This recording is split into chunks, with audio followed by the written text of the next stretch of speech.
Hey everybody, welcome back. Today we are going to be reading the first chapter of the Enola Holmes mystery.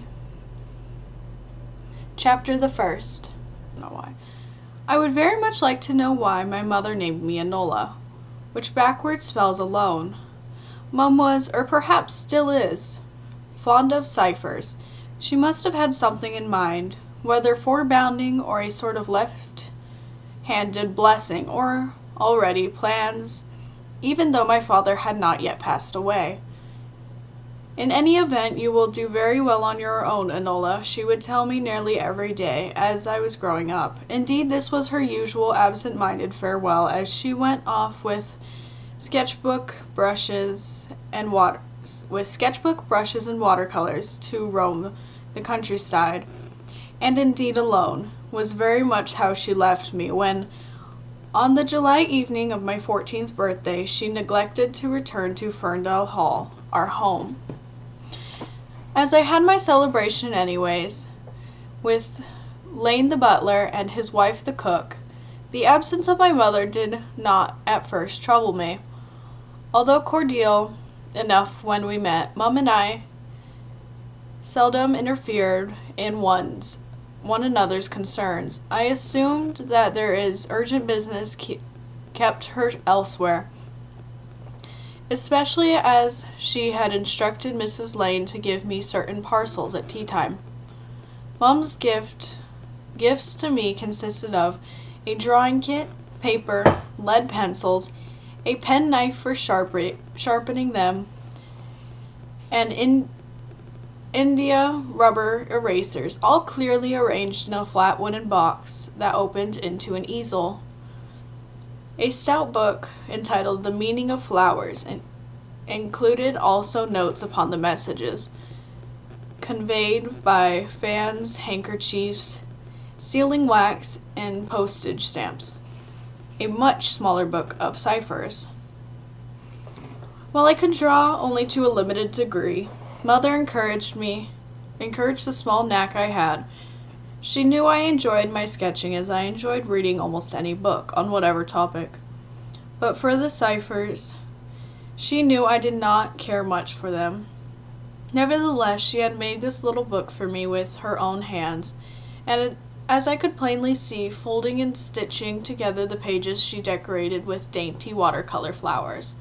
Obviously, she had been working on this gift for me for some time. She did not lack thought for me, I told myself firmly several times throughout the evening. While I had no idea where Mum might be, I expected she would either come home or send a message during the night. I slept peacefully enough, however. The next morning Lane shook his head. No, the lady of the house had not returned. No, there had been no word from her. Outside, gray rain fell, fitting my mood, which grew more and more uneasy. After breakfast I trotted back upstairs to my bedroom, a pleasant refuge where the wardrobe, washstand, and dresser, and so forth, were painted white with pink and blue stenciled posies around the edges. Cottage furniture, folk called it. Cheap stuff, suitable only for a child. But I liked it. Most days. Not today. I could not have stayed indoors. Indeed, I could not sit down hastily to pull the galoshes over my boots. I wore a shirt and knickerbockers, comfortable clothing that previously belonged to my older brothers, and over these I threw on a waterproof. All rubbery, I thumped downstairs and took an umbrella from the stand in the hallway. Then I excited through the kitchen, telling Mrs. Lane, "I'm going to have a look around." Odd. These were the same words I nearly said every day when I went out to look for things, though generally I didn't know what. If anything, I would climb trees just to see what there might be. Snail shells in a band of maroon and yellow, nut clusters, birds' nests, and if I found a magpie's nest, I would look for things in it. Shoe buttons, bits of shiny ribbon, somebody's lost earring. I would pretend that something of great value was lost and I was searching. Only this time I was not pretending. Mrs. Lane knew too. It was different this time. She would have called, "Where's your hat, Miss Enola?" for I never wore one, but she said nothing as she watched me go. Go, go to have a look around for my mother. I really thought I could find her myself. Once out of sight of the kitchen, I began running back and forth like a beagle, hunting for any sign of Mum. Yesterday morning, as a birthday treat, I had been allowed to lie abed. Therefore, I had not seen my mother go out, but assuming that she had, as usual, spent some hours in the drawing studies of flowers and plants, I looked for her on the first on the grounds of Ferndale. Managing her estate, Mom liked to let growing things alone. I rambled through flower gardens, run wild lawns invaded by gorse and brambles, forests shrouded in grape and ivy vines, and all the while the gray sky wept rain on me. The old collie dog, Renegale, trotted along with me until he grew tired of getting wet, then left to find shelter. Sensible creature. Soaked to my knees, I knew I should do likewise, but I could not. My anxiety had accelerated along with my gait until now terror drove me like a lash. Terror that my mother lay out somewhere, hurt or sick, or a fear I could not entirely deny, as Mom was far from young. She might have been struck down from heart failure. She might be, but one could not even think it so badly. There were other words. Expired, crossed over, passed away, gone to join my father. No, please. One would think that, as Mother and I were not close, I should not have minded her disappearance very much, but quite the contrary. I felt dreadful because it seemed all my fault if anything had gone badly with her. Always I felt to blame for breathing, because I had been born indecently late in Mother's life. A scandal, a burden, you see. I had always counted upon setting things right after I was grown. Someday I hoped, somehow, I would make my life a shining light that would lift me out of the shadow of disgrace. And then, you understand, my mother would love me. So she had to be alive, and I must find her. Searching, I crisscrossed forests where generations of squires had hunted hares and grouse. I climbed down and up the shelving, fern-draped rocks of the grotto, for which the estate was named, a place I loved, but today I did not linger. I continued to the edge of the park, for where the woods ended and the farmland began, and I searched onward into the fields, for Mum may very, very well have gone there, for the sake of flowers. Being not too far from the city, Ferndale tenants had taken to farming bluebells and pansies and lilies instead of vegetables, as they could better prosper by delivering fresh blossoms daily to Covent Garden. Here grew rows of roses, crops of corpses, flaming patches of zinnias and poppies, all for London. Looking on the fields of flowers, I dreamt of a bright big city every day. Smiling maids placed fresh boutiques in every chamber of the mansions, where every evening gentlewomen and royal ladies decked and scented themselves, their hair and gowns with enormous and violets. London where, but today the acres of flowers hung with a sodden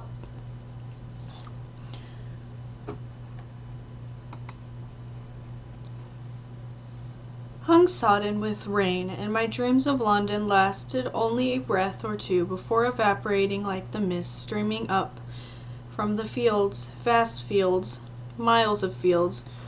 Where was Mother? In my dreams, you see, my Mum dreams. Not the London ones. I would find her myself. I would be a heroine. She would gaze up at me in gratitude and adoration when I rescued her. But those were dreams, and I was a fool. So far I had only searched a quarter of the estate, much less the farmlands. If Mum lay injured, she'd give up the ghost before I could find her all by myself. Turning, I hurried back to the hall. There Lane and Mrs. Lane swooped upon me like a pair of turtle doves upon the nest, he plucking a sopping coat and umbrella boots from me, she hustling me toward the kitchen to get warm. While it was not her place to scold me, she made her views plain. A person would have to be simple-minded to stay out in the rain for hours on end. She told the big coal-burning stove as she levered one of its lids off. Don't matter whether a person is common or aristocrat. If a person catches a chill, it could kill her. This to the tea kettle she was placing on the stove. Consumption is no respecter of persons or circumstances. To the tea canister. There was no need for me to respond, for she wasn't talking to me. She would not have been permitted to say anything of the sort to me. It's all very well for a person to be of an independent mind without looking for quinsy or pleurisy or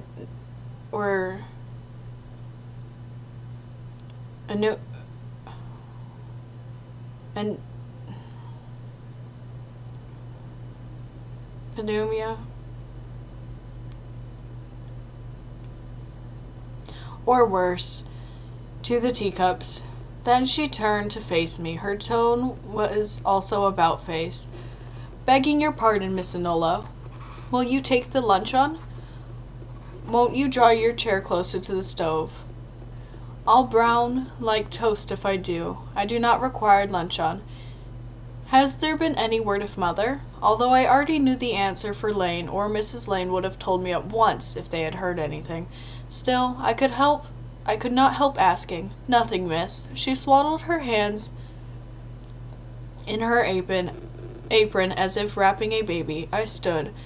Then there are some notes I must write. But, Miss Enola, there is no fire in the library. Let me bring these things to you here at the table, miss. I felt just as glad not to have to sit in the great leather chair in that gloomy room. Into the warm kitchen with Miss Lane, fetched paper imprinted with our family crest, the inkpot and the fountain pen from the library desk, along with some blotting paper. Dipping the pen into the ink on the cream-colored stationery, I wrote a few words to the local constabulary, informing them that my mother had seemed to gone astray, and requesting them to kindly organize a search for her. Then I sat thinking, did I really have to? Unfortunately, yes. I could put it off no longer. I slowly wrote down another note, one that would soon wing for miles via wire, to be printed out by a telescope machine as Lady Enola Holmes, missing since yesterday. Please stop. Stop. Please advise. Stop. Enola Holmes. I directed the wire to Mycroft Holmes of Pall Mall in London, and also the same message to Sherlock Holmes of Baker Street, also in London, my brothers.